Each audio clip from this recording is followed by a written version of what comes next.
তোমার জন্য কেউ থামবে না, সূর্যও না, চন্দ্রও না, আলো বাতাস রোদ বৃষ্টি কেউ না, একটা মানুষও না, একটা মানুষও না।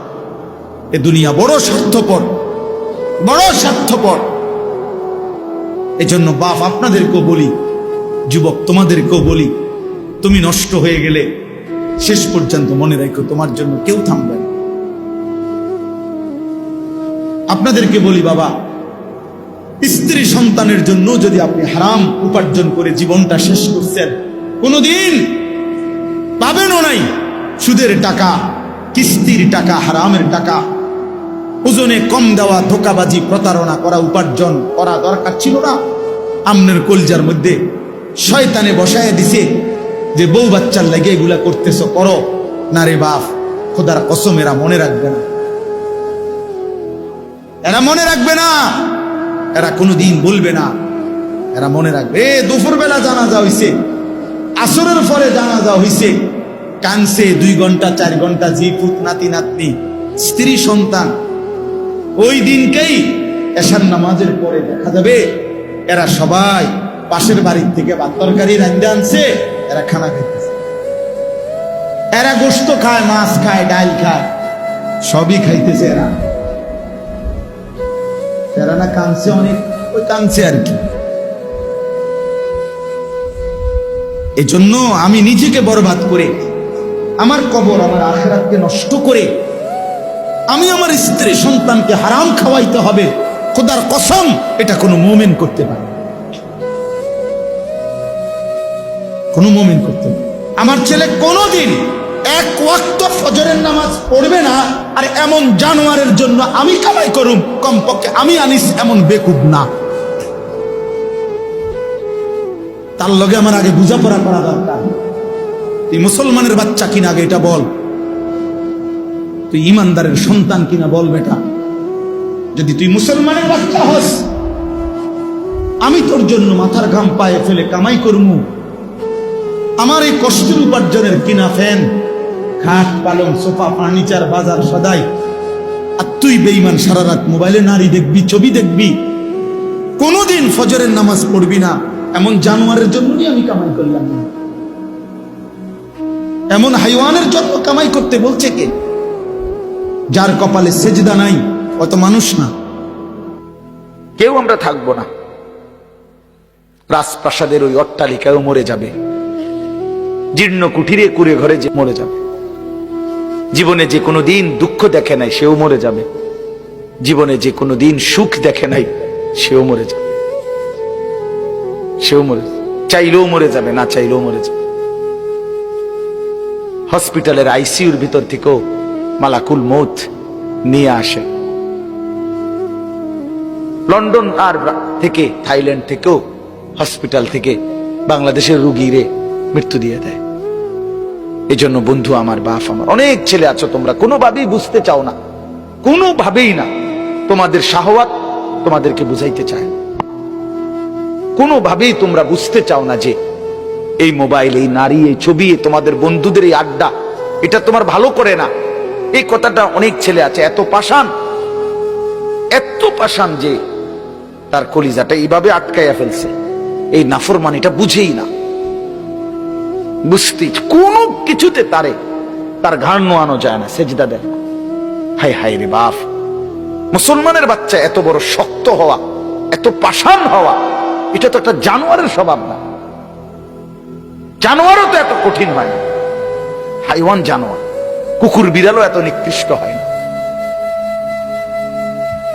আমি রীতিমতো হুজুর, আমার জিন্দিগি যদি কেউ, আমার মন চায় মাঝে মধ্যে যে মানে এটা গবেষণা করি, মানে পিএইচডি করি এটার উপরে, যে একটা মুসলমানের বাচ্চা 365 দিনের 1 বছরে কোনদিন ফজরের নামাজ পড়ে না, এটা কিভাবে সম্ভব? আমার এটা মন চায় যে এটার উপরে একটা কি করি, বিশ্বাস করুন, মানে এটা কিভাবে, মানে এই কেমন মানুষের বাচ্চা, এই জানোয়ার, এত বড় জানোয়ার কেমনে হইল?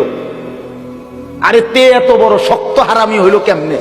আমার এটা মাথার ধরে না বিশ্বাস। বহুদিন আমি কতজনের কাছে কথা বলছি যে ভাই আমার এটা বুঝে ধরে না, আমি এটা বুঝিয়ে না কথা এটা। আরে কি রে কয়, এটা কি ধরনের মুসলমান,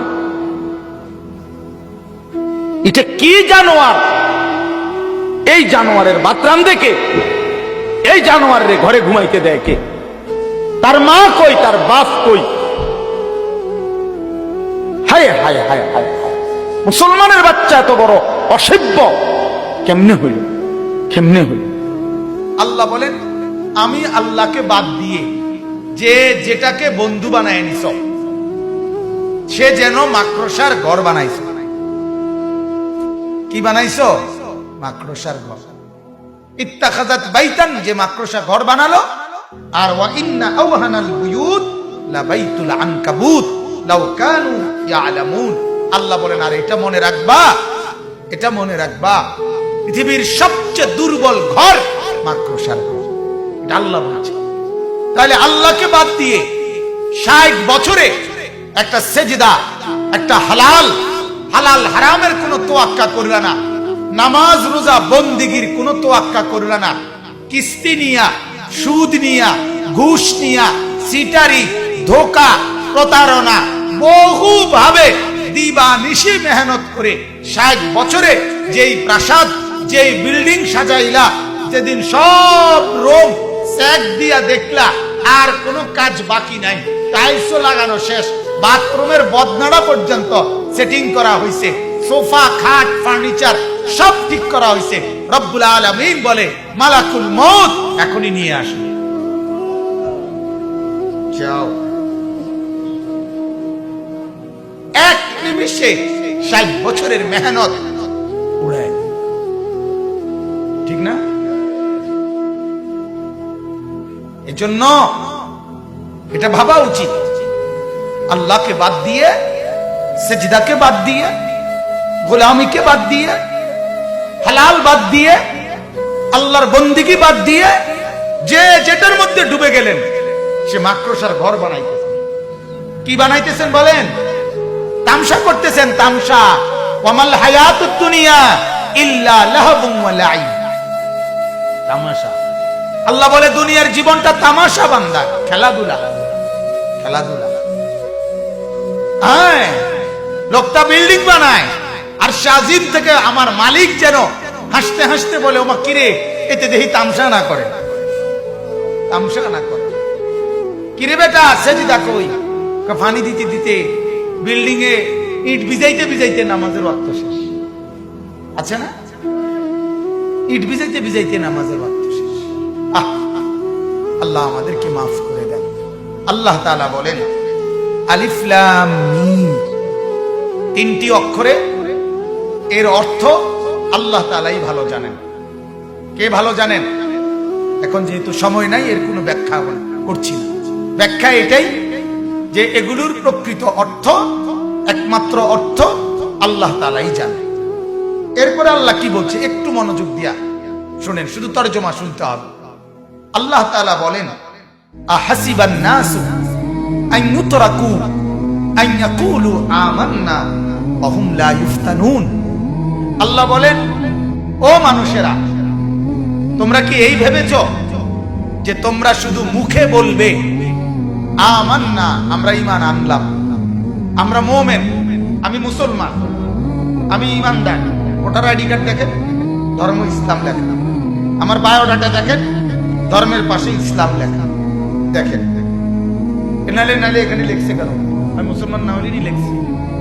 কথা বুঝেন? আল্লাহ বলে, তোমরা কি এই ভেবেছো যে তুমি শুধু মুখে বলবা আমি মুমিন, আমি ঈমানদার, আমি মুসলমান, আর ওয়াহুম লা ইফতানুন, আমি আল্লাহর পক্ষ থেকে তোমাকে কোনো পরীক্ষা করা হবে না, এমনিতেই মুখের স্বীকারোক্তিতে, মুখের উচ্চারণেই আমি আল্লাহ তোমাকে ছেড়ে দিব, এই ভাবছো না?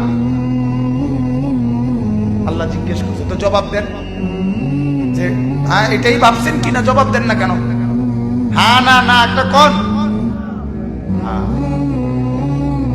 আল্লাহ তাআলা কুরআনুল কারীমের আরেক জায়গায় বলছেন, আম হাসিবতুম আন তাদখুলুল জান্নাহ ওয়ালাম্মা ইয়ালামিল্লাহুল্লাযীনা জাহাদু মিনকুম ওয়া ইয়ালামাস সাবিরিন। তোমরা কি এই ভেবেছো যে শুধুমাত্র মুসলমান বললেই আমি তোমাদেরকে জান্নাতে ঢুকায় দেব? অথচ এখনো কারা কারা আমার রাস্তায় দ্বীন ও ঈমান টিকাইয়া রাখার জন্য কি পরিমাণ যুদ্ধ জিহাদ সংগ্রাম, মুজাহাদা, মেহনত, পরিশ্রম কয়ে কদ্দুর করছো এখনো আমি দেখিয়ে নাই। কে কদ্দুর ইসলাম মানার জন্য সবর করছো এটা আমি এখনো দেখিয়ে নাই। এর আগেই তোমার আমি জান্নাত দিয়ে নিব এই নি ভাবছো। আরেক আয়াতে আল্লাহ তাআলা বলেন, আম হাসিবতুম আন তাদখুলুল জান্নাহ ওয়ালাম্মা ইয়াতিকুম মাসালুল লাযীনা খালাউ মিন ক্বাবলিকুম মাসাতহুমুল বাসাউ ওয়াদ-দাররাউ ওয়াযুলজিলু হাত্তা ইয়াকুলার রাসূল ওয়াল্লাযীনা আমানু মাআহু মাতা নাসরুল্লাহ। আল্লাহ বলেন, আরে কি ভাবলা তুমি? পান খাইতে খাইতে ব্যস্ত যাবে গা, বন খাইতে খাইতে, চা দোয়ানে গপ মারতে মারতে, টেলিভিশন দেখতে দেখতে, এমনি মুসলমান বলতে বললেই এমনি এমনি ব্যস্ত যাইবা গা, গরু জবাই কইরাই। অথচ আমি আল্লাহ তাআলা তোমাদের পূর্বে যত লোক আদম থেকে ঈসা পর্যন্ত ঈমানের দাবি করেছিল তাদের প্রত্যেককে আমি আল্লাহ তাআলা অগণিত কষ্ট, অগণিত পেরেশানি, অগণিত জুলুম এবং নির্যাতনের শিকার তারা হয়েছিল। হাজারো জুলুম, নির্যাতন, কষ্ট, পরিশ্রম এগুলো তাদেরকে উপভোগ করতে, উপলব্ধি করতে, হজম করতে হয়েছে। এই পরিমাণ কষ্ট, ক্লেশ, বিপদ, মুসিবত, পেরেশানি, জুলুম, নির্যাতন, অত্যাচার সহ্য করছে, যার ফলে ওয়াজুলজিলু কাঁপতে শুরু করছে মানুষগুলো। কাঁপতে কাঁপতে কাঁপতে কাঁপতে জুলুম আর অত্যাচারে নিজেদের শরীরের মধ্যে কম্পন শুরু হয়েছে। আর শেষ পর্যন্ত কি পরিমাণ নির্যাতন হইলে আল্লাহ বলে রসুল ওই জামানার নবী এবং নবীর সাথে ঈমানদার বান্দারা আল্লাহর কাছে হাত তুলে বলছে, আল্লাহ আর কতক্ষণ সহ্য করলে আপনার সাহায্য আসবে? মাতা নাসরুল্লাহ, আর কখন, আর কখন? কোরআনুল কারীমের সূরা বুরুজ একটা সূরা আছে না, ওই সূরার মধ্যে আছে পূর্ববর্তী জামানায় এক নবীর ঈমানদার উম্মতকে ওই জামানার জালেম বাদশা ঈমান আনার কারণে মাটি খুঁড়ে গর্ত বানাইছে, বড় বড় গর্ত। আসহাবুল উখদুদ বড় বড় গর্ত বানাইছে, বানাইয়া বলছে এই গর্তের মধ্যে লাকড়ি দিয়ে আগুন ধরাও। পুরা গর্তের মধ্যে যখন আগুন ধাউ ধাউ করে উঠছে তখন ওই নবীর উম্মত, ঈমানদার অনুসারী ওই মানুষগুলোকে একটা একটা করে ধরে ধরে ওই গর্তের মধ্যে, আগুনের মধ্যে ফেলছে। ফেলে এরপরে বলছে এর উপরে মাটি ফেলাও। এরপরে মাটি ফেলাইয়া বলছে এর উপরে তোমরা লাফায়া লাফায়া নাইচা নাইচা এদেরকে দাফন করে দাও। কুতিলা আসহাবুল উখদুদ আন-নারি যাতিল ওয়াকুদ। পড়ে দেখি আল্লাহ তাআলা বলে, এখনো কি সহ্য করছো? এখনো কি সহ্য করছো? এ পরিমাণ কষ্ট সহ্য করছে, যে পরিমাণ কষ্টের পরে রাসূলরা হয় উলুল আজম, নবীরা হয় সীমাহীন ধৈর্য সহ্যের অধিকারী। ঠিক কিনা বলেন না? সেই নবীরা পর্যন্ত হাত তুলে ফেলছে। আল্লাহ আর কতক্ষণ, আর কতক্ষণ? আল্লাহ তাআলা বলেন, আমার বান্দা শুধুমাত্র মুমিনের দাবি করলে, মুসলমানের দাবি করলে বাপ, আল্লাহ বলেন আমি এমনি ছেড়ে দেব না। পরীক্ষা করব, ঈমানের পরীক্ষা, আমলের পরীক্ষা, বন্দেগীর পরীক্ষা, সেজদার পরীক্ষা, গোলামির পরীক্ষা, হালাল হারামের পরীক্ষা, জায়েজ না জায়েজের পরীক্ষা, বৈধ অবৈধের পরীক্ষা। অতএব পরীক্ষায় উত্তীর্ণ হইতে হইলে 24 ঘন্টা আল্লাহ এবং তার রাসূলের নির্দেশনা মতে চলবে।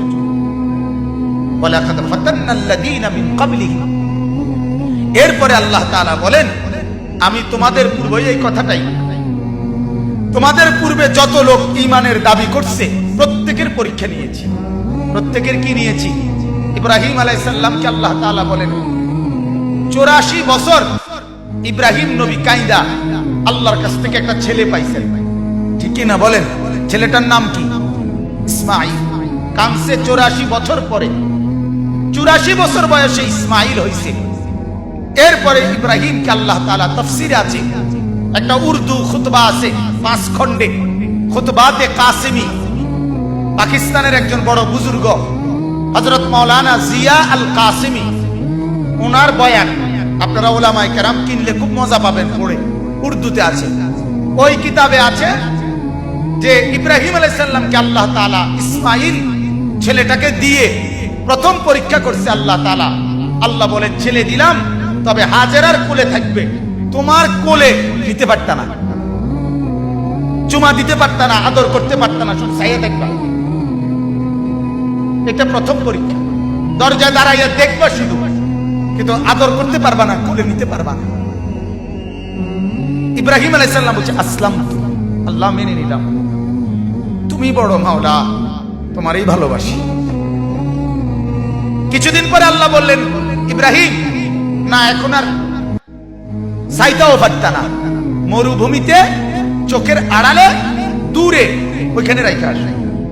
ইব্রাহিম আলাইহিস সালাম বলছে আসলাম, আল্লাহ মেনে নিলাম, মেনে নিলাম, পরীক্ষায় ফেল করতে চাই না মাওলা, রেজাল্ট ভালো করতেই হবে, প্রয়োজনে ছেলেকে দূরে দিয়ে আসলাম, তবু তোমাকেই ভালোবাসি মাওলা।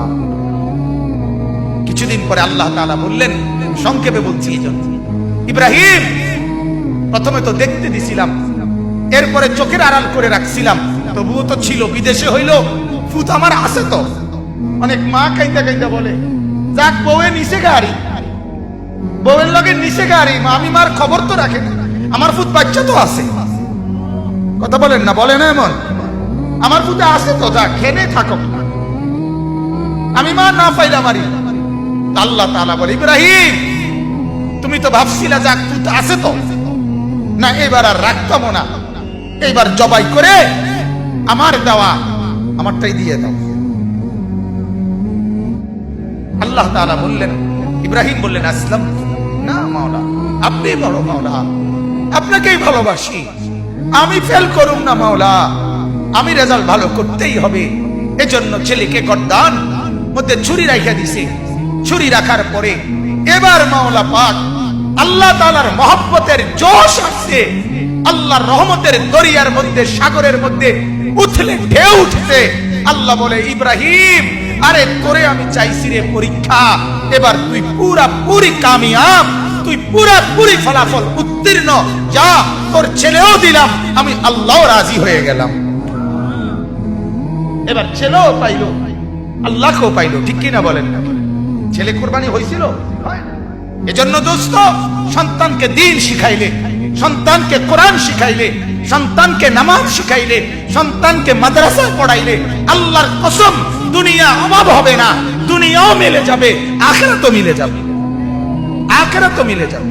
এজন্য অনুরোধ, মুসলমান যতজন বসছেন, একজনও তার একটা সন্তানকে বঞ্চিত করিয়েন, কোরআন থেকে বঞ্চিত করিয়েন, দ্বীন থেকে বঞ্চিত করিয়েন না। আমার শায়েখ আল্লামা মুফতি মুশতাকুর নবী সাহেব হুজুর এটা আবেগে অনেক সময় বলে যে মা, যে বাপ তার সন্তানকে আল্লাহর কোরআন শিখায় নাই, নামাজ রোজা শিখায় নাই, মাদ্রাসার এই সবক দেয় নাই, হুজুর বলে ওই মা বাপ যদি তার সন্তানটাকে 70 বার আগুনে পুড়াইয়া ফেলতো, তাইলে এত ক্ষতি হইতো না। কোরআন না শিখাইয়া এই মা বাপ ওই সন্তানের যে ক্ষতিটা করে দিল। এরপরে হুজুরে বলে যে দোহাই ওই মা বাপকে বলি, আপনি এই সন্তানের বাপ না হলে ভালো ছিলেন, আপনি এই সন্তানের মা না হলে ভালো ছিল। কেন বাচ্চাটাকে বঞ্চিত করলেন? কেন বাচ্চাটাকে বঞ্চিত করলেন? এজন্য একজনও ইনশাআল্লাহ আমরা আমাদের সন্তানকে দ্বীন শেখাবোই শেখাবো ইনশাআল্লাহ। বলেন ইনশাআল্লাহ। আগামীর পৃথিবী, আগামীর সামনে দাজ্জাল বাজান, আগামীর সামনে দাজ্জাল, দাজ্জাল দেখা যায়, দাজ্জাল দেখা যায়, কিয়ামত দেখা যায়। ইকতারাবা লিন-নাসি হিসাবুহুম, আল্লাহ বলে হিসাবের সময় কাছায় গেছে বান্দা। ইকতারাবাতিস সাআ, আল্লাহ বলে কিয়ামত ঘনায় গেছে বান্দা। আরে যিনি বানানেওয়ালা তিনি বলতেছে, ও আমার বান্দা, আমি না বলছি এই নবী শেষ নবী, এই কিতাব শেষ কিতাব, এই দিন শেষ ধর্ম, আর দিতাম না রে, এরপরে তো আমার সংসার আমি গুছাই এলাম, তাহলে কিসের অপেক্ষা করছেন? কথা বলেন না কেন? মালিকই তো বললো আর দিতাম না রে, শেষ, যা দিছি দিছি, এরপরে আর কিসের অপেক্ষায়? এজন্য সন্তানকে বঞ্চিত করবেন না। বলেন ইনশাআল্লাহ। প্রত্যেকেই পাক্কা নিয়ত করেন, তিনজন ছেলে তিনজনই কোরআন পড়বে, তিনজন মেয়ে তিনজনই কোরআন পড়বে। বলেন ইনশাআল্লাহ। যার ঘরে যতজন দিন শিখবে ততজন। কথা বলেন কয়জন? আবার বলেন কয়জন? আছে যতজন দিন শিখবে কতজন? আমি এজন্য সবসময় বলি যে আপনার একটি সন্তানকে হলেও মাদ্রাসায় পড়ান, একটি মেয়েকে হলেও মাদ্রাসায় পড়ান। এই কথা বলা আমার ফতোয়া হলো নাজায়েজ। এটা বলার কোনো সুযোগ নাই, এই কথা বলার কোনো অনুমতি নাই। আপনার কাছে কোনো আমি ভিক্ষা চাই না, আপনার কাছে রাসূলের হাদিস মনে করাইতে আইছি যে আলা কুল্লে মুসলিম, আলা কুল্লে মুসলিম মানে তিনজনে একজন। কথা বলেন কয়জন? কথা বলেন না কেন? নবী বলল সবার উপরে দিন শিক্ষা ফরজ, আপনি কোন তিনজনে একজন? কে অনুমতি দিল? আপনারে কমানের অনুমতি দিল কে? কথা বলেন, বুঝছেন কিনা আপনার? এজন্য প্রত্যেকেই ছেলে মেয়ে, আলহামদুলিল্লাহ বাংলাদেশে এখন চতুর্দিকে মহিলা মাদ্রাসা আছে, আছে কিনা বলেন? এই জমানায় মেয়ে দিন শিখলো না, ছেলে দিন শিখলো না। আল্লাহর কসম এই কথা বলিয়া কি কারণ? কোন কারণ দর্শাবার কোন সুযোগ পাইতেন না। চতুর্দিকে এত মসজিদ মাদ্রাসা, এত মাদ্রাসাও থাকার পরেও যারা তাদের ছেলে মেয়ে কোরআন বঞ্চিত হইল, এটার কোন কারণ দর্শাবার সুযোগ। এজন্য কোরআনে আছে নাফরমান যখন জাহান্নামী আল্লাহকে বলবে ক্বালু রব্বানা গালাবাত আলাইনা শিকওয়াতুনা, আল্লাহ আমার কপাল মন্দ, এই কারণে আমি দিন মানতে পারছি না। ওয়া কুন্না কওমান দাল্লিন, আল্লাহ আমি গোমরা ছিলাম, এই কারণে মানতে পারছি না। আল্লাহ বলেন ক্বালা খসাউ ফিহা, না না বেঈমান, জাহান্নামের আগুনে মুখ থুবড়ে জাহান্নামের আযাব ভোগ কর। ওয়ালা তুকাল্লিমুন, আর কোনো কথা বলবি না, একটা শব্দ। জাহান্নামে পড়ার পরেও মানে জাহান্নামের আযাব নিক্ষিপ্ত হওয়ার পরও কিছুক্ষণ কথা বলবে। এর শেষ যখন এই কথাটা বলবে রব্বানা আখরিজনা, আল্লাহ আমারে এই জাহান্নাম থেকে উদ্ধার করেন, ফা ইন উদনা ফা ইন্না যালিমুন, যদি আড়াওয়ার করি তাহলে আমি বড় পাপী। আল্লাহ বলেন না, তুই ডুবে মর, তুই এখানে জাহান্নামের আযাব ভোগ কর। ওয়ালা তুকাল্লিমুন, আর কথা বলবি না, আর একটা শব্দ বলবি না। আল্লাহর কসম আমি নিজে তাফসীরে মারিফুল কোরআনের মধ্যে পড়ছি, আল্লাহ যখন বলবে এই জাহান্নামী আর কোনো কথা বলতে পারবি না, সাথে সাথে জাহান্নামের আযাবে জাহান্নামীর গলার আওয়াজ, কথার শব্দ বন্ধ হয়ে যাবে। এরপরে আর কোনো শব্দ জাহান্নামী উচ্চারণ করতে পারবে না। আরো জঘন্য কথা আছে, তাফসীরে মারিফুল কোরআন লিখছে এরপরে জাহান্নামী কুত্তার মতো ঘেউ ঘেউ করে, কুকুরের মতো শুধু ঘেউ, ওই জায়গা আছে, বিশ্বাস করে জাহান্নামী আর কোনো কথাই বলতে পারে। ওয়ালা তুকাল্লিমুন, আল্লাহ বলবে আর কোনো কথা নাই, কোনো কথা নেই, চুপ। আল্লাহ আমারে মাফ করে দেন। আল্লাহ তাআলা শেষ, আল্লাহ তাআলা বলেন আমি পরীক্ষা করে দেখব, ফালিয়ালামান্নাল্লাহুল্লাযীনা সাদাকু ওয়ালিয়ালামান্নাল কাযিবিন। আল্লাহ বলেন আমি পরীক্ষা করে ঈমানদার বাছাই করব, সত্যবাদী আর মিথ্যাবাদী। ঈমানের দাবি করো, মুখে বিড়ি, মিথ্যাবাদী। ঈমানের দাবি করো, ফজরের নামাজের সেজদা দাও না, মিথ্যক তুই বেটা। ঈমানের দাবি করো, সুদ খাও, মিথ্যক তুই বেটা। কি বলে? মিথ্যক না। আল্লাহ বলেন আমি ঈমানের দাবিতে পরীক্ষা করে এরপরে সত্যবাদী আর মিথ্যাবাদী বাছাই করব। সর্বশেষ আল্লাহ বলেন আম হাসিবাল্লাযীনা ইয়ামালুনা সাইয়্যাতি আন নাসবিকুনা। আল্লাহ তাআলা বলছে ও তোমরা যারা গুনাহ করছো, নাফরমানি করছো, পাপ করছো, মোবাইলে ছবি দেখছো, উলঙ্গ নাচ দেখছো, একটা সেজদার খবর নাই, একটা নামাজের খবর নাই, দোকানে বসে বসে চা দোকানদারের নামাজ পড়ার টাইম নাই, মুদি দোকানদারের নামাজ পড়ার টাইম নাই, দেড়বুড়ে সিএনজি অটো ড্রাইভার তারও সেজদা করার টাইম নাই, বুট বেচে তারও নামাজ পড়ার টাইম নাই, বাদাম বেচে তারও নামাজ পড়ার টাইম নাই। আল্লাহ তাআলা বলেন ওই নাফরমান তুই কি ভাবছো? আইনাসবিকুনা, তুই আমার চাইতে আগায় গেছো না? আমি তোরে দেখতাম না, না আমি তোরে কিছু করতে দিতাম না, এটা ভাবছো না? আইনাসবিকুনা, তুমি ভাবছো তুমি আমারে ডিঙ্গাইয়ে গেছো না, আমার রেঞ্জের বাইরে চলে গেছো না? আমার আয়ত্তের বাইরে চলে গেছো। না না, আমার আয়ত্তের বাইরে যাও নাই। সাআমা ইয়াহকুমুন, তুমি যে মনে মনে ফয়সালা করছো, আল্লাহ দেখে না, আল্লাহ ধরে না, আল্লাহ তাআলা মাতে না। আল্লাহ বলেন না, এটা ভুল, এটা ভুল। তুমি অচিরেই কবরে আসলে দেখবা আমার আযাব কত ভয়ঙ্কর।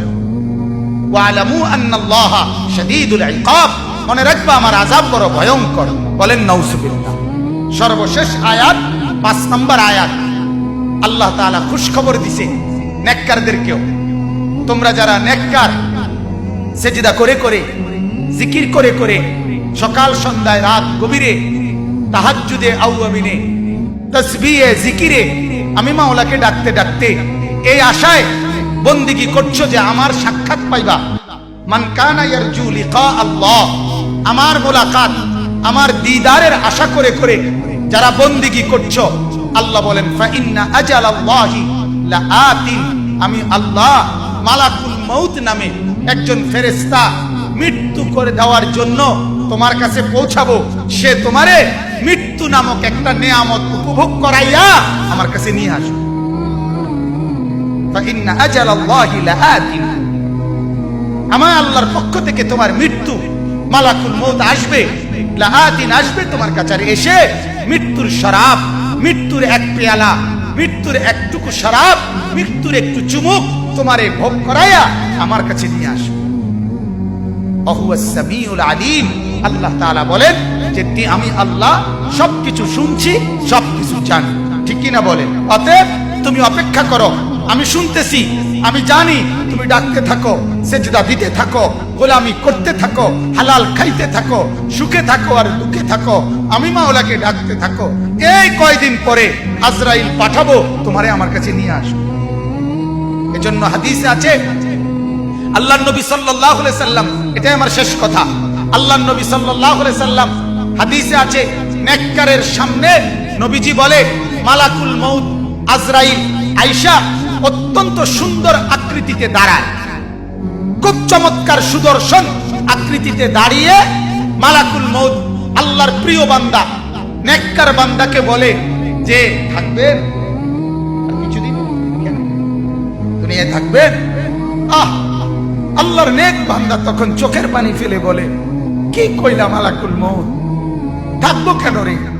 সকাল দুপুর রাত নিশিতে চোখের পানি ফেলে ফেলে যে মাওলারে ডাকি, কখনো সুবহানাল্লাহ, কখনো আলহামদুলিল্লাহ, কখনো আল্লাহু আকবার, কখনো লা ইলাহা ইল্লাল্লাহ, কখনো আস্তাগফিরুল্লাহ, কখনো দুরূদ শরীফ, এই যে বহুবার বহুভাবে ডাকি, পাগল দেখেই তো ডাকি, আমি বেচাইন দেখেই তো ডাকি। এজন্য সকালেও ডাকি, দুপুরেও ডাকি, বিকালেও ডাকি, সন্ধ্যায়ও ডাকি, রাতেও ডাকি, তাহাজ্জুদেও ডাকি, সারা দিন যে মাওলাকে ডাকি তার কাছে যাওয়ার জন্যই তো ডাকি। তুমি আইও না, দেখে না যাইতারি না, তোমার লাগে না বইয়া রইছি, তুমি আসো নাই দেখে না যাইতে পারি না বেটা। তুমি আইসা আবার আমার না নিয়ে যাবা কেন? আমি এখনই যাব। তখন মালাকুল মউত বলে, তো চলেন, আপনার মাওলার কাছেই চলেন। এই জন্য ছেলেরা ভাবতে শিখো। এক একজনের চুলের পেখম দেখলে মনে হয় যেন হ্যাঁ তার কোনো আল্লাহ খোদা নাই, স্বয়ং সম্পূর্ণ। এক একজনের চলাফেরার ঢংঢুং দেখলে মনে হয় তারে ধরুন না কেউ নেই। লাফানের তাফালিং দেখলে, লাফানের চলাফেরার কথাবার্তার স্টাইল দেখলে মনে হয় অহংকার। আমার শরীর ভালো, সুস্থ সবল, আমার আব্বার টাকা আছে, আমার যখন মন চায় আমি আব্বুর থেকে টাকা নিই,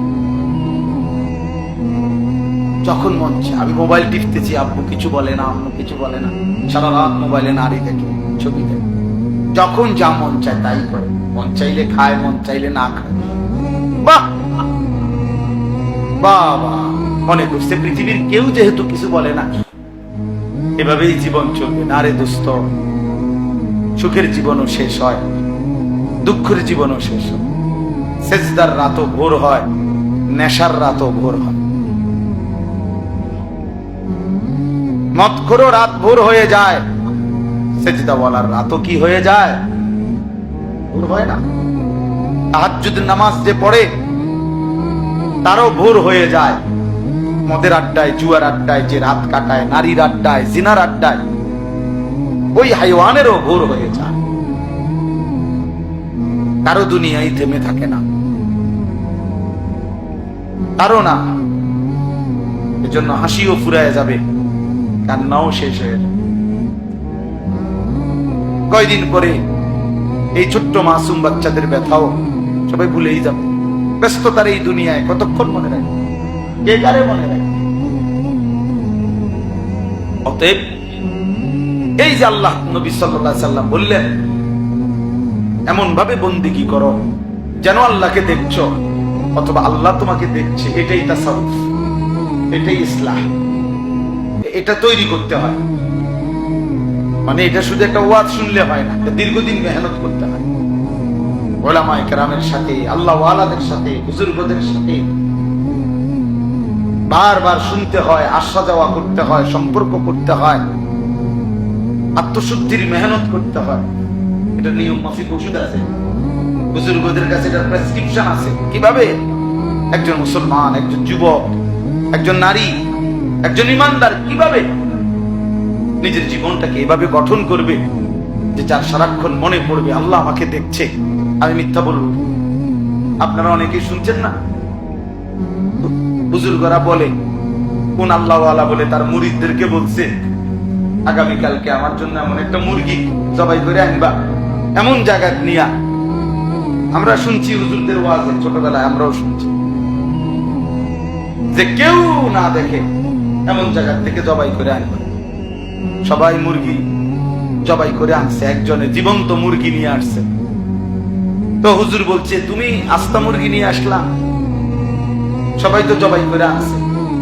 তো বলছে, হুজুর মুরগিটা কেউ দেখে না, এমন একটা জায়গার তালাশে, পুকুরের পারে, নদীর ধারে, বাঁশ ধারে, কত জায়গায়, গোপন একাকী জায়গায় অন্ধকারে গেলাম। কিন্তু খোদার কসম হুজুর, যখনই যাই, যেখানেই যাই, বারবার মনে পড়ছে আল্লাহ তো দেখছে। আপনি তো বলছেন কেউ দেখে না, এমন জায়গা থেকে জবাই করতে, এমন জায়গা তো পাইলাম, এমন জায়গা তো মনে হইল না কোনো জায়গারে। সব জায়গাতেই তো মনে পড়লো আল্লাহ তো দেখছে। তিনি বলছেন, হ্যাঁ বাবা, আমি তোমারই খুঁজছি। আমি কি খুঁজছিলাম? তোমারই মূলত খুঁজতেছিলাম যে আমার কোন মুরিদটার হালাত এইটা হইছে, যে যার সারাক্ষণ মনে পড়ে যে আল্লাহ আমাকে, আন তা'বুদাল্লাহা কাআন্নাকা তারাহু ফাইন লাম তাকুন তারাহু ফাইন্নাহু ইয়ারাক। নবীজি বলেন, এমন ভাবে আল্লাহর ইবাদত করবে যেন তুমি আল্লাহকে দেখছো। আল্লাহর নবী সাল্লাল্লাহু আলাইহি ওয়াসাল্লাম একদিন নামাজ পড়ছিলেন। নবীজি সাল্লাল্লাহু আলাইহি সাল্লাম নামাজ অবস্থায় একটু সামনে আগাইলেন, আবার পিছায়া নামাজের জায়গায় দাঁড়াইয়া নামাজ শেষ করলেন। সাহাবায়ে কেরাম বললেন, ইয়া রাসূলুল্লাহ, নামাজ শেষে কি হলো আল্লাহর নবী? হঠাৎ করে দেখলাম নামাজের মধ্যে একটু আগাইলেন, আবার পিছাইলেন, কি করলেন? আল্লাহর নবী সাল্লাল্লাহু আলাইহি সাল্লাম বলেন, সাহাবীরা রে, জান্নাতের আয়াত যখন পড়ছিলাম, সরাসরি এই দুই চোখে জান্নাত দেখতে পাচ্ছিলাম, আর জান্নাতের ফলগুলো দেখছিলাম। মনটা চাইছিল আগাইয়া জান্নাতের একটা ফলের থোকা ছিঁড়ি। দুনিয়া যেন আবার ফিরে চলে আসলাম। অর্থাৎ এইভাবে দেখছে। এই জন্য আমার শায়েখ আল্লামা মুফতি মুশতাকুর নবী কাসিমি বড় সুন্দর কথা বলছে। হুজুর বলেন যে দুনিয়ার মধ্যে ক্যান্টনমেন্টের মধ্যে সেনাবাহিনী কেউ 20 বছর, কেউ 25 বছর যুদ্ধের প্র্যাকটিস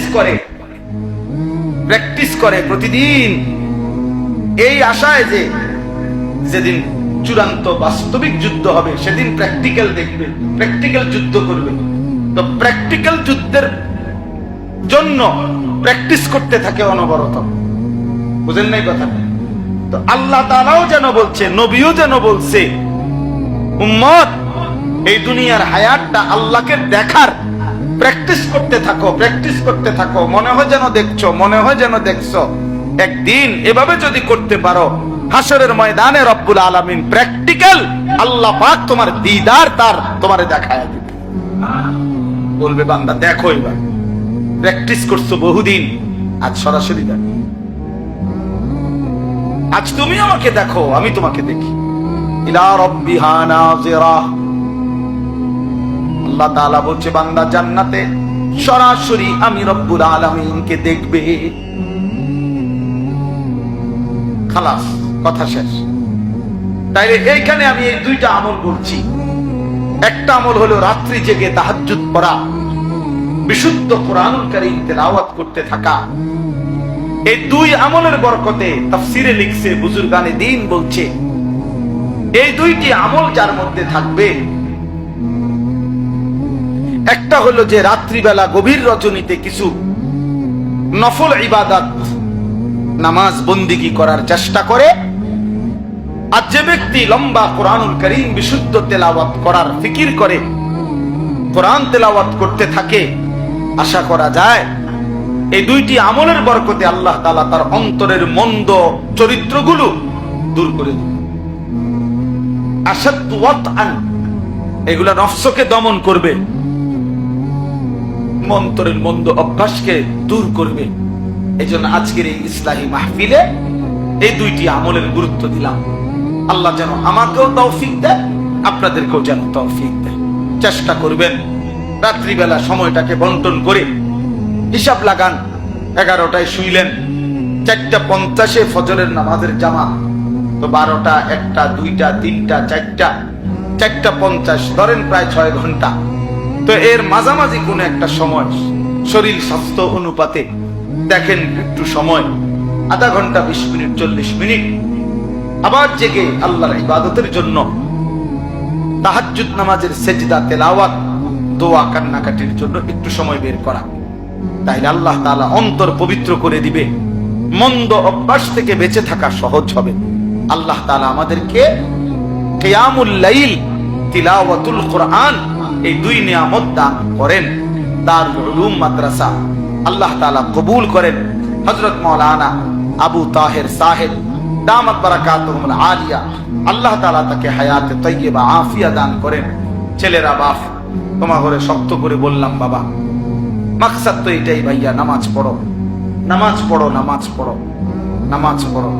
কিশোর নওজোয়ান নামাজ পড়ো, আল্লাহকে চেনো ভাইয়া, দিন শিখো, অল্প হোক, স্কুলে পড়ো মানা নাই, কলেজে পড়ো মানা নাই, যেখানেই পড়ো মানা নাই, কিন্তু আল্লাহকে ভুইলো না, নামাজকে ভুইলো না।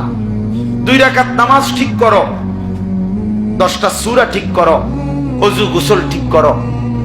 কিছু বয়স্ক লোক আছে এমন গোয়ার, যে মানে বুঝে যে ওনার সূরা অশুদ্ধ, দোয়া কালাম অশুদ্ধ, কিন্তু দুনিয়া কোন কথা দিয়া ওনাগরে এটা বুঝানো যায়, কোন ইবলিস ওনাকে কলিজার ভিতরে বুঝাই দিচ্ছে যে অসুবিধা নেই, আল্লাহ ভরসা, এই যে এরম ভরিয়ে এরম, এটা অন্য কেউ বুঝাই দিচ্ছে তার কলেজে, যে মাইতো না চাই হুজুরা কই বই, আল্লাহ ভরসা। এখন আল্লাহ বলছে কিনা আপনারা বলেন, যে আল্লাহ যদি বলে, আপনারা শুনছেন যে আল্লাহ বলছে যে বান্দা তুমি ভুলের উপরে, মিথ্যার উপরে, ভুলের উপরে মৃত্যু পর্যন্ত থাকো, আমি ভরসা, এটা আল্লাহ বলছি। তো তো আমাদের কে ভরসা দিল? আপনার এই ভরসাটা দিল কি? আফসুসের ব্যাপার, আফসুসের ব্যাপার। 60 বছর 50 বছর হয়ে গেছে, এই কথাটুকু বোঝে না যে আমার সূরা, আমার কেরাত, আমার দোয়া, আমার তাসবিহ, আমার আত্তাহিয়াতু, আমার দুরূদ শরীফ, আমার দোয়া। ও ছেলেরা, হয়তো এখন ঢুকো, পরে যে সময় একটা পোটলা দিব ওই সময় ঢুকো না, আসো, এখন আসো, পরে আর কাউরে ঢুকতে দেওয়া হবে না।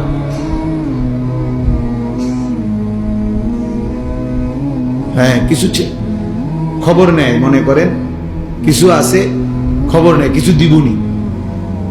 এবার যদি রাত 2টাও বাজে ঘুরবো, বুঝলেন? যদি রাত 2টাও বাজে, সারা রাতও লাগে, তারপরও ঘুরবো।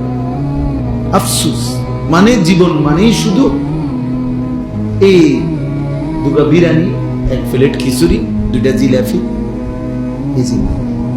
আবার আগের মতো তামাশা, আগের মতো বেনামাজি জিন্দিগি, আগের মতো অসভ্যতা। আসলো কেন পৃথিবীতে? মরবেই বা কেন? করবেই কি? কিচ্ছু জানে না, কিচ্ছু জানে না। আফসুস হয়েছে ওই জীবনের উপরে, আফসুস যে জীবন জানে না আমি আসছি কোত্থেকে, আমার করণীয় কি, কেন আসলাম, কি করছি। জীবনের যার কোনো লক্ষ্য উদ্দেশ্য নাই, গন্তব্য নাই, মঞ্জিল যে চেনে না, আমি যাব কোথায়, পৌঁছবো কোথায়, থামবো কোথায়, এটা যার মধ্যে জানা নাই, ওই বাস্তবিক অর্থে মনে রাখেন ওই কোনো মানুষ, ওই জন্তু জানোয়ার। কোরআন বলছে ওকে জানোয়ারই বলছে।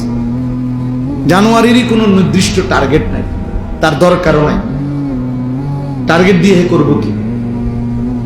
কোন গরু, ছাগল, কুকুর, বিড়ালের টার্গেট দিয়ে করবে কি? তার তো কোনো হালালও নাই, হারামও নাই, জায়েজ না জায়েজ কিছু নেই। তার জন্য কোনো বিধান নাই, দিন নাই শরীয়তে। কিন্তু ইনসানের জন্য বিধান আছে, হালাল হারাম আছে, জায়েজ না জায়েজ আছে, করণীয় বর্জনীয় আছে। কারণ তার জন্য আখিরাত আছে, তার জন্য হিসাব আছে, তার জন্য বিচারের মাঠ আছে, তার জন্য আমলনামা প্রস্তুত হচ্ছে, তার আমলনামা মিজানের পাল্লায় ওজন হবে, তাকে ফুলসেরাত পার হইতে হবে, তাকে জান্নাত কিংবা জাহান্নামে যেতে হবে। এটা গরু ছাগলের নাই, এটা জন্তু জানোয়ারের নাই। তাইলে সোজা হিসাব, যে তার হালাল হারাম বুঝে না, জায়েজ না জায়েজ বুঝে না, করণীয় বর্জনীয় বুঝে না, তো সে বাস্তবিক অর্থে কোনো মানুষ, সে জানোয়ার, সে হাইওয়ান, যার মধ্যে কোনো তামিজ নাই, মানে পার্থক্য শক্তি নাই, পার্থক্য শক্তি। তাইলে বাবা বলতেছিলাম আল্লাহর ঘর মসজিদের কথা বলছি। মসজিদের আজমত জরুরি, মসজিদে জুমার বয়ান গুরুত্বপূর্ণ, মসজিদের ইমাম সাহেবকে সম্মান করা খুব গুরুত্বপূর্ণ, মুয়াজ্জিনকে সম্মান করা খুব গুরুত্বপূর্ণ। মসজিদের একটা জুতার বাক্স, মসজিদের বালু, মসজিদের একটা মোমবাতি অনেক সম্মানিত, এটা মসজিদের। আমরা কোরআন হাদিসের ভাষায় বলে নিসবতের কারণে দামি হয়, মানে সম্বন্ধের কারণে দামি। ইট বালু পাথর সিমেন্টের একটা ঘর এমনিতে শুধু ছিল ঘর, কিন্তু যখন এটা সিদ্ধান্ত হলো যে এটা আল্লাহর ঘর, এই আল্লাহর এই শব্দটা যখন এই ঘরের সাথে লাগলো তো এটা দাম। কি বলেন? এটা নিসবতারি, মানে সম্বন্ধ কিসের সাথে মিলল, ওইটার কারণে দামি হয়, ওটার কারণে দামি হয়। এমনিতে একটা কাপড়, এটা কাপড়, কিন্তু যখন এটারে বলে যে এটা কোরআন শরীফের গিলাফ, তো এটা দামি, দামি। তাহলে সম্বন্ধ নিসবত এর কারণে দামি। তো মসজিদ আল্লাহর ঘর, অতএব এটা নিঃসন্দেহে দাম, এটা দাম, এটা অনেক দাম। আমরা এই জন্য ইনশাআল্লাহ মসজিদের জন্য সবার কাছে অনুরোধ, মসজিদে নামাজ পড়া, জামাতকে ঠিক মতো আদায় করা, মসজিদে আন্তরিকতা রাখা, ভালোবাসা, এটা যেন সবার মধ্যেই থাকে। এই পদ পদবী, মূল্যায়ন অবমূল্যায়ন এর কোনো বিষয় নেই। অমুকের সভাপতি বানাইতো, আমনে তারে দিয়ে দেন সভাপতি, তুই সভাপতির আব্বা, তুই সভাপতি 14 গোষ্ঠী, তুই নিয়ে সভাপতি, তোর সভাপতি নিয়ে তুই সিরা খাবি, তোর সেক্রেটারি নিয়ে তুই কি খাবি, আমি বিজয় খাবি। হ্যাঁ, আল্লাহ তাআলা আমাদেরকে বুঝতাম।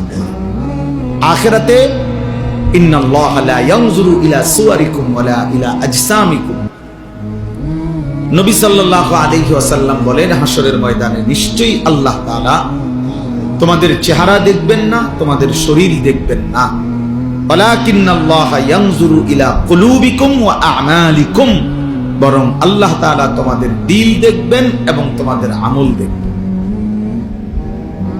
দিল দেখবেন আর কি দেখবেন? আমল এর ভিত্তিতে আল্লাহ তাআলা ফয়সালা করবেন। এজন্য বাপ ও দুনিয়া বিয়ে সমস্ত পদ পদবি দিয়ে কিচ্ছু আসে যায় না, বরং মসজিদের প্রতি হৃদয়ের টান। এজন্য আমার আখিরাতের জন্য আমি নামাজ পড়বো, সেজদা দেব, মসজিদে আসব, মসজিদের খেদমতে থাকব, মসজিদে বেশি বেশি যাওয়ার চেষ্টা করব, এটা আমার আখিরাতের জন্য। হাদিসের মধ্যে আছে বাশশিরিল মাশাঈন ফি যুলামি ইলাল মাসাজিদ বিন-নূরিত তাম্মি ইয়াউমাল কিয়ামা। আজীব হাদিস। নবী সাল্লাল্লাহু আলাইহি সাল্লাম বলছে, অন্ধকারের মধ্যে, মানে এশার নামাজ এবং ফজরের নামাজ, অন্ধকারের মধ্যে যারা বেশি বেশি মসজিদে গমন করে, হে নবী, কিয়ামতের দিন ফুলসিরাতের গোড়ায় তাদের জন্য পরিপূর্ণ আলোর সুসংবাদ দান করে। বিন-নূরিত তাম, পূর্ণ আলো। মানে হাদিসের মধ্যে আছে ফুলসিরাত 30,000 বছরের রাস্তা, যেটা সকলকে পার হইতে হবে।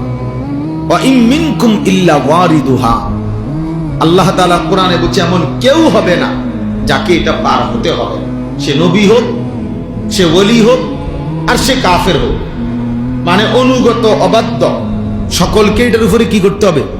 পার হইতে হবে, পার হইতে হবে। তো এই 30,000 বছরের রাস্তার যে ফুলসিরাত, এটা নবী সাল্লাল্লাহু আলাইহি সাল্লাম বলছে এটা অন্ধকার থাকবে, একেবারে অমাবস্যার ঘুটঘুটে অন্ধকার। প্রত্যেক মুমিনের ঈমানের সাথে তার আমলের পরিমাণ অনুপাতে ওই ফুলসিরাতের গোড়ায় যখন যাবে, প্রত্যেক ঈমানদারের, ঈমান শর্ত, প্রত্যেক ঈমানদারের তার আমলের পরিমাণ অনুপাতে ওই গোড়ায় গেলে আল্লাহর কুদরতে তার জন্য ওই পরিমাণ আলো জ্বলবে। এই জন্য সবার আলো একরকম হবে না, আলগা লাইট নেই, আপনারটা আপনার আলো, আমারটা আমার, আপনারটা আমার। এই ক্ষেত্রে নবীজি সাল্লাল্লাহু আলাইহি ওয়াসাল্লাম বলছেন যে অন্ধকারের মধ্যে, মানে এশার নামাজ এবং ফজরের নামাজ, এই দুই নামাজ অন্ধকারের নামাজ নাকি? কথা বলেন। এশার নামাজ তো পুরা অন্ধকার, আর ফজরের নামাজ আবসা অন্ধকার। এই দুই অন্ধকারের মধ্যে যে মসজিদে যায় বেশি বেশি, আল্লাহ নবী সাল্লাল্লাহু আলাইহি সাল্লাম বলেন ফুলসিরাতে তার জন্য পূর্ণ আলো জ্বলে। 30,000 বছরের রাস্তা পূর্ণ আলো নিয়ে সে পার হতে পারে। এজন্য এশার নামাজ এবং ফজরের নামাজ খুব গুরুত্বপূর্ণ। এশার নামাজ এবং ফজরের নামাজ যারা আদায় করে না, রাসূলুল্লাহ সাল্লাল্লাহু আলাইহি ওয়াসাল্লাম তাদেরকে বলছেন মুনাফিক। একেবারে স্পষ্ট বুখারীর হাদিস। ওই অপদার্থ হলো মুনাফিক, যে অপদার্থ এশা এবং ফজরের নামাজ পড়ে না। এই দৃষ্টিতে আপনাদের আমাদের অসংখ্য সন্তান, অসংখ্য মুসলমান যারা প্রতিনিয়ত ফজরের নামাজ পড়ে না, এদেরকে বলে রাখেন যে প্রত্যেকেই যেন ভোটার আইডি কার্ড, জন্ম নিবন্ধন সনদ এবং পাসপোর্ট, যেখানে ধর্মের পাশে ইসলাম লিখছে, এটা যেন চেঞ্জ করে, বরং এটা যেন শুধরাইয়া লিখে নেয় এফিডেভিট করে যে আসলে আমি মুসলমান নাই, মুনাফিক। কেন? আমি ফজরের নামাজ পড়ি না, ফজরের নামাজ পড়ার জন্য কোনো প্রস্তুতিও নাই, আমার মানসিকতাও নাই। এমন অসংখ্য জানোয়ার আছে, হাইওয়ান আছে, যে হাইওয়ানের কলিজার ভিতরেও খোদার 1 বছরে 365 দিনে কোনদিন এই জানোয়ার বলতে পারবে না ফজরের নামাজ কাকে বলে। এটা আস্তা জানোয়ার, আস্তা জানোয়ারের, পুরাটা জানোয়ারের, পুরাটা জানোয়ার। এটা মানুষ নামের পশু ছাড়া আর কিছু। 365 দিন নাফরমান, তুই মানুষের বাচ্চা বেটা, কোনদিন ফজরের নামাজ পড়বি না। এত বড় বেহায়া, বেশরম মুসলমান হয় কি? এত বড় নিকৃষ্ট মানুষ মুসলমান হবে? মুনাফিক। আল্লাহ রাসূল বলছে বেটা, নবী বলছে মুনাফিক, এটা আস্তা মুনাফিক। আর মুনাফিক সমস্ত বেঈমানের মধ্যে সবচেয়ে নিকৃষ্ট হলো কে? যত লোক আল্লাহর নাফরমান তার মধ্যে মুনাফিক হলো সবচেয়ে নিকৃষ্ট। হযরত আব্দুল্লাহ ইবনে ওমর হাদিসে আছে, নবীজির বিখ্যাত সাহাবী আব্দুল্লাহ ইবনে ওমর রাদিয়াল্লাহু তাআলা আনহুমা, তিনি বলছেন নবীজির জামানায় আমরা মুনাফিক চিনতাম এশা এবং ফজরের জামাতে অনুপস্থিতি দেখে। হাদিস এটা। উনি বলেন আমরা চিনতাম মুনাফিককে আমাদের মাঝে, আমরা খুঁজতাম বুঝতাম ফজর এবং এশার নামাজে অনুপস্থিত হতো। এই জন্য হযরত আব্দুল্লাহ ইবনে মাসউদ বলে যে রাসূলের জামানায়, সাহাবাদের জামানায় লজ্জায় শরমে যাতে দাগ না পড়ে যায়, চিহ্নিত হয়ে না যায়, এজন্য মুনাফিক যারা মুনাফিক ছিল বাস্তবিক অর্থে, তারাও রাসূলের জামানায় ফজরের নামাজ মিস করতো না, কারণ মিস করলে তো মানুষ কইবে তে মুনাফিক। অথচ সে বাস্তবিকে কি মুনাফিক, কিন্তু মানুষ যাতে তারা না চিনে না বুঝে, এই জন্য কি করত, আমার মুসলমান নামধারী এই হাইওয়ান মুসলমানের বাচ্চা, আর বাপ মুসলমান, তার মা মুসলমান, জানোয়ার একদিনও ফজরের নামাজ পড়ে। বাপেও বেটকা হেবটা বইয়া বইয়া বিড়ি গায়, চা দোয়ানে গপ মারে। আল্লাহর রহমতে আমনের দোয়ায় জিভুত একটা লাইন হইছে, কিটা লাইন হইছে, টেয়া ফাড়ায় বিদেশ লাইন হইছে, টেয়া ফাড়াইলে বুঝি লাইন হয়, হ্যাঁ বিদেশ গেলেই বুঝি জিভুত লাইন হয়ে গেছে, এটা বুঝি কত হইলো। আর আমরা যারা দেশে সিরিয়াটাই করি, এটা বুঝি কথা হল। বিদেশ যাওয়া নিষেধ না, এটা গুনাহ, এটাও বলি না, কিন্তু এটা বুঝি এটা কথা হইলো যে আল্লাহর রহমতে তারা 3 জন এখন একটা লাইনে পড়ছে, টাকা রোজগার করে, এবারে খুশি, মানুষের গপ মারে, চা দোয়ানে বইয়ে বই, হ্যাঁ লম্বা লম্বা কথা, লম্বা লম্বা ভালো খাইতে পারতেছে, শেষ বয়স, আপেল খায়, মালটা খায়, চা খায়, বম খায়, গপ মারে, আর কি বাজার হইতেছে, খাইতে আছে, ফুতে টেয়া ফাটাইতে আছে, হালাল হারাম এত কিছু তো অনেক সময় আসেনি, হালাল না হারাম সেটা দরকার কি, আমার দরকার টাকা, আমার দরকার বাতে না। আস্তাগফিরুল্লাহ, আস্তাগফিরুল্লাহ।